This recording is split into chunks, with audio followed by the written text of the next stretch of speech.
बिस्मिल्लाहिर्रहमानिर्रहीम। बोलते कालम के साथ मैं आमिर जहान। और अगर आपसे मैं ये कहूँ कि भारत का 5.4 अरब डॉलर का नुकसान हो गया है और उसका पैसा जो है खसो खशाक की तरह जो उसने अपने दिफा के लिए खर्च किया था वो ख़त्म होने जा रहा है, तो ये इसमें कोई मुबालगा राई नहीं होगी। ये बात की है भारतीय वेबसाइट्स पर। जो डिफेंस एनालिस्ट हैं उन्होंने कहा कि फ़तेह 2 के होते हुए आपको S-400 मिज़ाइल सिस्टम जो है, डिफेंस सिस्टम जो है वो नहीं ख़रीदना चाहिए था। यानी उन्होंने अपनी भारतीय हुकूमत पर ज़बरदस्त तनकीद की है। तो ये फ़तेह 2 क्या है? जी हाँ, फ़तेह 2 एक बैलिस्टिक मिज़ाइल है जो मल्टी रॉकेट लॉन्चर्स के ज़रिए और ऐसे लॉन्चर के ज़रिए जो ट्रक पर पोस्टेड होता है वहाँ से लॉन्च किया जा सकता है, यानी इसको मूव किया जा सकता है। इसके लिए कोई आपको लॉन्चिंग सिस्टम जो है ज़मीन पर बनाने की ज़रूरत नहीं है।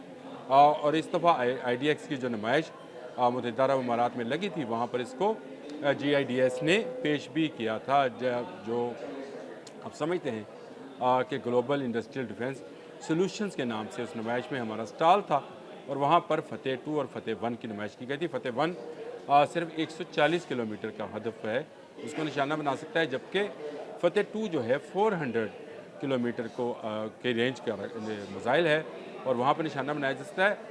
और ये मिज़ाइल जो है S-400 जो मिज़ाइल डिफेंसिव बैलिस्टिक मिज़ाइल के ख़िलाफ़ जो ज़मीन से फ़िज़ा में मार करने वाले मिज़ाइल हैं, जो रशियन मिज़ाइल हैं S-400, उसको नाकाम बना सकते हैं। ये कहना है दिफाई माहिरीन का, और उनका ये कहना है कि क्योंकि यूक्रेन की जंग में यूक्रेन ने फ़तेह 2 जैसे ही मिज़ाइल्स के साथ जो कि बहुत ज़्यादा तादाद में लॉन्च किए थे, जिससे S-400 जो है उनको रोकने में नाकाम रहा। जब आप इतनी बड़ी तादाद में मिज़ाइल्स को फ़ज़ा में छोड़ देंगे तो आप कितने S-400 चला लेंगे और कितने उसको रोक पाएंगे, क्योंकि जो इनकी स्पीड है वो बड़ी नाकाबिल शिकस्त टाइप चीज़ है। और वो मार्क 4 और मार्क 6 की स्पीड है, जिस स्पीड से ये जाते हैं और ज़्यादा तादाद में लॉन्च किए जा सकते हैं। Multi barrels truck mounted launchers जो हैं इसके लिए इस्तेमाल किए जाते हैं। और 400 किलोमीटर के अंदर, यानी आप ये समझिए कि अगर हम लाहौर से इनको लॉन्च करें तो पंजाब, जो भारतीय पंजाब है वहाँ पर, और उसके अलावा जो है राजस्थान के अंदर जो इनकी एयर बेसिस हैं, जो इनके ब्रिजेज़ हैं, पुल्स हैं, डैम्स हैं, बैराजेज़ हैं, सबको ये अपने निशाने पर ले सकता है। बैलिस्टिक मिज़ाइल है और इसकी धाक इस वक्त इंडिया में मौजूद तमाम डिफेंस एनालिस्ट के पास पर बैठी हुई है। और वो ये कह रहे हैं कि फ़तेह 2 जदीद टेक्नोलॉजी का हामिल मिज़ाइल है, जो कि कम कीमत में पाकिस्तान ने अपनी तौर पर तैयार कर लिया है। यानी पाकिस्तान का ये अपना तैयार करदा मिज़ाइल है। जितनी मर्ज़ी तादाद में हम तैयार कर लें और इनको छोड़ दें, भारत को इसके दफ़ा के लिए जो मिज़ाइल ख़रीदना पड़ेंगे वो रशिया से ख़रीदे हैं, जो अब तक 5.4 मिलियन डॉलर के जो हैं ये बिलियन डॉलर के, सॉरी मिलियन कह रहा हूँ, बिलियन डॉलर के मिज़ाइल जो हैं भारत ख़रीद चुका है। जिसको कहा जा रहा है कि अब ये राख है, मट्टी है, क्योंकि अगर फ़तेह 2 चलेगा और ज़्यादा तादाद में चलेगा तो आपका S-400 जिस तरह से यूक्रेन में नाकाम हुआ, यहाँ वहाँ पर S-400 नाकाम हुआ, S-300 पहले उन्होंने लॉन्च किया था, फिर एक पेस्टर नामी सिस्टम था, मिज़ाइल सिस्टम, उसको भी नाकाम किया।